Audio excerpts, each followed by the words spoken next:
Hey there, I'm Sarah. Prepare to be blown away because I am about to unravel a mind-blowing tale like no other. Brace yourself for an epic adventure that will leave you yearning for more. Trust me when I say this reunion will be wedged in your memory forever. Once upon a time, in a kingdom rich with tradition and expectation, there lived a young prince named Victor. Handsome and charismatic, he was loved by his people but burdened by the weight of royal duty. One fateful evening, during a lavish ball, he met a captivating woman named Lora. They shared a passionate night, but as dawn broke, so did the magic of their encounter. Victor, fearing the disgrace it would bring upon his family and the kingdom, urged Lora to end her pregnancy. Heartbroken, she complied but made a desperate choice to protect her child. In a small, quaint town, Lora entrusted her newborn daughter to a kind farming couple, who named her Lora. They welcomed her into their humble home, raising her with love and care. Though life on the farm was tough, Lora flourished, helping her adoptive parents while dreaming of a world beyond the fields. At 18, she decided to venture to the city, yearning to experience life on her own terms. With the money she had diligently saved, Lora stumbled upon a modest hotel room and landed a job as a janitor in a thriving hospital. The job was grueling but rewarding, carving a path for her to pursue higher education. Fueled by relentless ambition, she poured her heart and soul into studying and eventually emerged as an accomplished nurse. Victor was driving home from a charity event when he lost control of his car on a slick road. The collision was severe, and upon impact, his vehicle was left crumpled, a tragic reminder of the fragility of life. When paramedics arrived, they found him unconscious, his body battered and broken. He had sustained significant injuries, a swollen brain from the impact, a damaged lower back, and internal bleeding that threatened his life. As he was rushed to the hospital, doctors worked diligently to stabilize him. Upon arrival, the emergency room team quickly assessed his condition. Victor was not just a patient, he was a prince, and the hospital staff felt the weight of their responsibility. They knew the world outside was watching, and the stakes were high. In the emergency room, doctors used every tool at their disposal to evaluate the extent of his injuries. They noticed the swelling in his brain, a critical concern as it could lead to permanent damage. The medical team decided to monitor him closely, hoping the swelling would subside without intervention. However, they also recognized that his lower back was severely compromised. Surgery would be necessary to alleviate pressure and prevent further damage to his spine. Meanwhile, as chaos reigned in the hospital, a woman named Lora had also been involved in the accident. Though she had sustained only minor scrapes and bruises, she was shaken by the experience. As she recovered in a nearby examination room, she overheard the commotion surrounding Victor's arrival. Upon learning that he was in critical condition, her heart sank. Lora had always been someone who believed in helping others whenever she could. With a universal blood type, she knew she could be of assistance. As soon as she was cleared by the medical staff, she approached the blood donation center in the hospital, eager to contribute. "I want to donate my blood," she insisted, her voice steady despite the tremor of anxiety in her heart. The nurses, recognizing the urgency of the situation, quickly prepared her for donation. As she lay on the gurney, she couldn't shake the feeling of connection to the prince who lay unconscious just down the hall. She thought of her own life and the choices she had made, and for a moment, she felt a strange kinship with him. Once her blood was drawn, it was swiftly sent to the operating room, where the surgical team was preparing for Victor's delicate procedure. They needed to stop the internal bleeding and stabilize his lower back, and Lora's blood could be the lifeline he needed. After the surgery, Victor was moved to the recovery room. The operation had gone well, and the doctors were cautiously optimistic. They hoped that the swelling in his brain would begin to decrease now that the pressure from his spine had been alleviated. As Lora learned that he was in recovery and stable, a wave of relief washed over her. Once she was assured of his safety, Lora quietly slipped away from the hospital, returning to her own life, still feeling the weight of the day's events. Victor, still unconscious, was fighting an internal battle of his own. The days passed slowly as he lay in the hospital bed, surrounded by the beeping machines that monitored his vital signs. The medical staff remained vigilant, constantly checking for any changes in his condition. They hoped for a miracle, and each day brought new challenges and small victories. As Victor lay there, his mind was a fog, clouded by the trauma of the accident. Lora, now a dedicated nurse, made it her mission to check on him every hour. After 3 long days, Victor finally awoke. As Lora assessed his condition, he blinked up at her in confusion. "Who are you?" he asked, his voice hoarse. "Lora, your nurse," she replied with a warm smile. "Do you know where you are?" He nodded weakly. "New York. What year is it?" she pressed gently. 1997. "What's your name?" Victor II. Curiosity piqued, and Lora inquired about his origins. "Where are you from?" "England," he replied, trying to sit up but quickly realizing he was unable to move his legs. Panic flooded his eyes. "Why can't I move?" Just then, the doctor entered, ready to explain the situation. Victor's frustration grew as he grappled with his new reality. Lora, noticing his anger, tried to offer comfort, but he was consumed by self-pity and resentment, questioning why this had happened to him. A few days later, Victor's condition worsened. His blood pressure dropped dangerously low, and tests revealed he was losing blood internally. The hospital staff scrambled to find a donor, but Victor's rare blood type made it nearly impossible.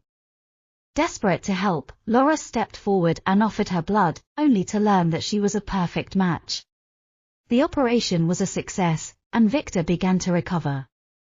As he learned to walk again, he and Lora formed a close friendship, bonding over shared experiences and laughter. One day, Victor asked, "Are you curious why our blood types matched?" "Yes, I am," Lora replied, intrigued. As Victor began to recover from his injuries, the bond between him and Lora deepened. Each day, after his physical therapy sessions, he would find solace in her presence. The hospital, once a place of pain and uncertainty, transformed into a sanctuary where laughter and conversation flourished. At first, their interactions were rooted in necessity. Lora would help Victor navigate the challenges of rehabilitation, encouraging him as he struggled to regain mobility. "Just a few more steps," she would say, her voice filled with warmth and determination. Victor, who had once felt like a prince trapped in a nightmare, began to see Lora as more than just his nurse. Her unwavering support and infectious spirit ignited something within him, a spark of hope and connection. After therapy sessions, they often found themselves in the garden outside the hospital, a small patch of green that served as a reminder of life beyond the sterile walls. The garden was serene, with blooming flowers and the gentle rustle of leaves. It became their refuge, a place where they could escape the weight of their circumstances, even if just for a moment. "Do you remember the last time you were outside like this?"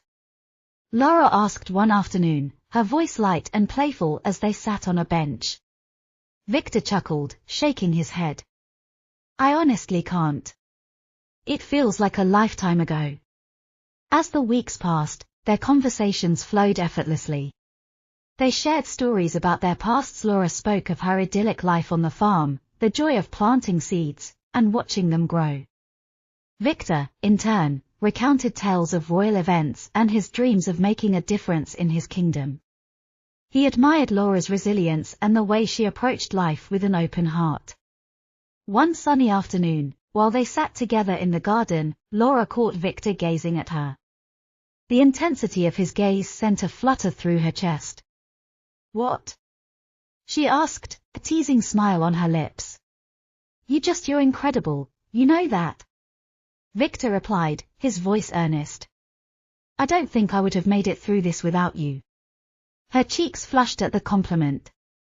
"I'm just doing my job," she said, brushing off the praise, but deep down, it meant the world to her. The way he looked at her made her heart race, and she found herself wondering if their connection was more than just patient and nurse. As Victor continued to heal, he began to appreciate Lora's presence in a new light. The laughter they shared, the quiet moments of understanding, and the way she challenged him to see beyond his circumstances captivated him. He admired her strength, her compassion, and the way she lit up every room she entered. It was as if she had pulled him from the darkness of despair and into the warmth of the light. One day, after a particularly grueling therapy session, Victor found himself feeling frustrated and defeated. He struggled to stand on his own, and tears of anger threatened to spill. Lora noticed his distress and approached him. "Hey, it's okay to feel this way," she said softly, placing a comforting hand on his shoulder. "You're making progress, even if it doesn't feel like it right now." Victor looked into her eyes, searching for reassurance. "What if I never walk again, Lora? What if I'm just a shell of the person I used to be?" "Then you'll be a different kind of strong," she replied, her voice steady. "You'll find new ways to live, to thrive. And I'll be right here with you, no matter what." In that moment, something shifted. Victor felt a surge of emotion, a deep connection that transcended their roles. He leaned in slightly, and their foreheads touched, the world around them fading into the background. "I don't want to lose you," he whispered, his voice barely audible. Laura's breath hitched. "You won't," she promised, though they both knew the future was uncertain.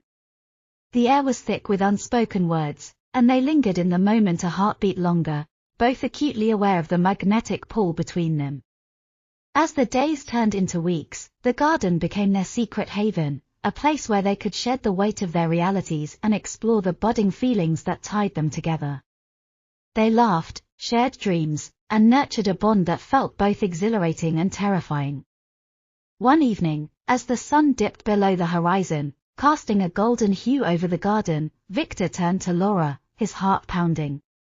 "Can I ask you something?" he said, his voice laced with vulnerability. "Of course," she replied, her stomach fluttering with anticipation. "If I hadn't been in that accident, do you think we would have met? Do you think we would have had this?" He gestured between them, uncertainty flickering in his eyes. Lora paused, contemplating his question. "I believe everything happens for a reason, Victor," she said softly. "Sometimes the most beautiful connections come from the most difficult circumstances." Victor took a deep breath, courage swelling within him. "I feel something for you, Lora. Something I can't quite explain." Her heart raced at his admission. "I feel it too," she confessed, her voice barely above a whisper. "But we have to be careful. This isn't just a fairytale. You're a prince, and I'm just." "You're so much more than just anything," Victor interrupted, his eyes fierce with sincerity. "You've shown me what it means to be human, to feel alive again. I don't care about titles or expectations. I care about you." Their eyes locked, and the world around them faded into insignificance. In that moment, they both knew they were crossing a threshold, stepping into uncharted territory. As they leaned closer, the air thick with emotion, they were interrupted by a passing nurse, but the moment had been etched in their hearts. Days turned into a whirlwind of emotions as they navigated their feelings for one another. They found solace in their stolen glances and quiet conversations, their hearts beating in sync as they faced the uncertainty of their futures. Thank you for listening to this exciting drama. Brace yourself for part 2. Will Lora take her full place in the palace, and will she ever find out the hidden secrets that was in the past?